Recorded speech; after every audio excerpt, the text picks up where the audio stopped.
Hi everyone. So I'm Jordana Guimaraes and I'm the co-founder of Fashinnovation and I am super excited to have with me today a female that I just simply I'm so inspired by all of the work that she's done in her career, by everything she's doing today and just by the person that she is. So without further ado, I welcome Helen Aboah, CEO at Urban Zen, and I'm super excited for you to introduce yourself to everybody. Hi, thank you, Jordana. It's always so good to see you, and I admire you so much in the work you're doing with Fashinnovation. Um, I am currently the CEO of Urban Zen. It's a design vision and philosophy company founded by Donna Karen. Urban Zen defines that space where creativity, culture, and collaboration converge with retail, tech, wellness, and social impact. My cross industry career spans fashion, hospitality, health and wellness, entertainment, but I have a deep background at the intersection of retail and technology. I previously held executive roles at LVMH and Alexander Wang, so I'm no stranger to working with the luxury goods market at wholesale and retail, including the digital and physical channels. I'm also been very fortunate enough to have worked side by side with leading fashion designers to commercialize their creative while serving as a driving force for digital innovation to differentiate the brand and accelerate growth, meaning that I'm deeply passionate about helping brands understand and tell their story in a way that connects with their consumer wherever their consumer may be. Amazing. So I feel like women empowerment, it's always like this term that everybody uses, but what does it really mean? So do you as a woman feel empowered holding the role of CEO in the fashion industry? Like what does empowerment mean to you and do you feel empowered? It's tremendously empowering to lead Urban Zen as CEO. There aren't that many, nor people of color, right? Not just women, but people of color in CEO roles in fashion or retail. And I'm proud to set one of those examples that it's possible to hold an executive role. Jordana, I know Lean In just published a study recently that was very revealing about Black women in the workplace.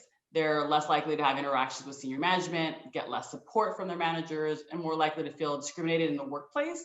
So work needs to be done from the top down to help foster more two-way communication and encourage pathways for growth and development.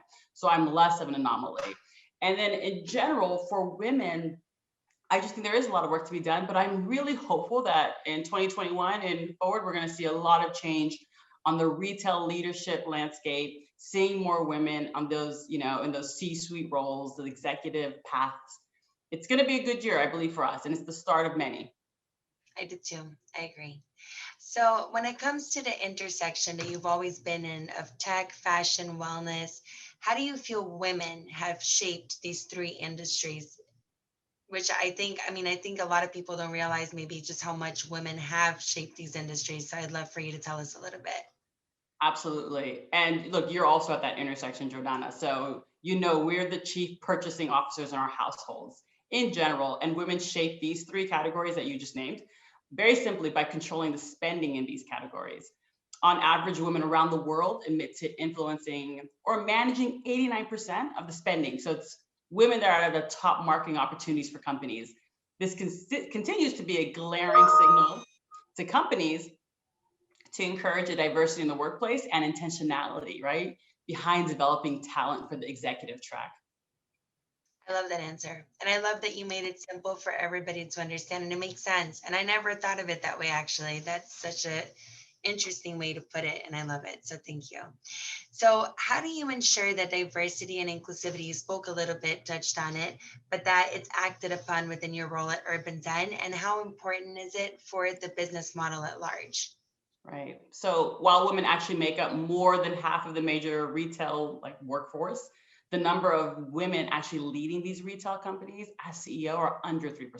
So to me, this doesn't speak to so much as an issue with the talent pipeline. There's clearly talent and women out there working. So perhaps it requires more intentionality from companies and a long-term commitment to diversity in senior roles. There are countless data points that illustrate this, Jordana. Positive business impact of diversity in the workplace. So diversity and inclusion is not a subjective matter. A company prioritizes diversity and inclusion or it doesn't.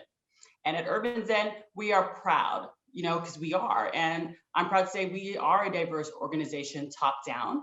We engage in business activities that celebrate diversity. We mentor and sponsor our internal talent for growth. and we attract talent from different recruiting paths. These are just a few things that come to top of mind. That's amazing. Yeah.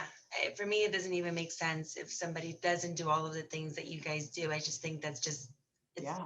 yeah, I don't even have words for it. That's why I think like it's amazing what you guys do.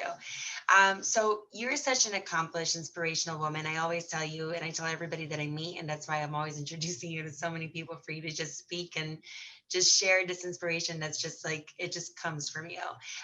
So for women out there, it's not the easiest time we're living in for women, women of color, just women in general.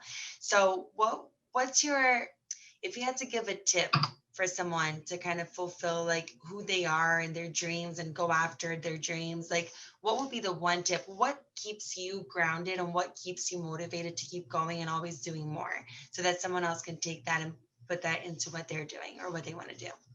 So the road to success, which you can define what that is for you, is earned, not given. So circle yourself with great mentors. Never stop learning and persist in your goals. There are many people that have helped me achieve success in my workplace, Jordana. I mean, countless mentors, but I recognize that the onus was on me to activate my network, right? Ask those questions, pursue skills, and further my professional development. If it was easy, everyone would do it. It takes a lot of work, and I can't stress enough the persistence, right? As women, we support each other. That's very important.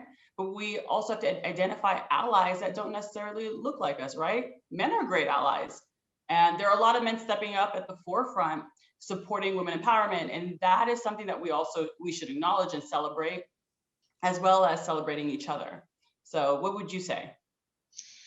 I think I would say to just stay persistent, to know that things are not going to come easy. But if you truly have like a passion within that you want to see kind of come to fruition and you go after it and you have tenacity and there's a genuine purpose behind what you want, I think that others will align with you in that space.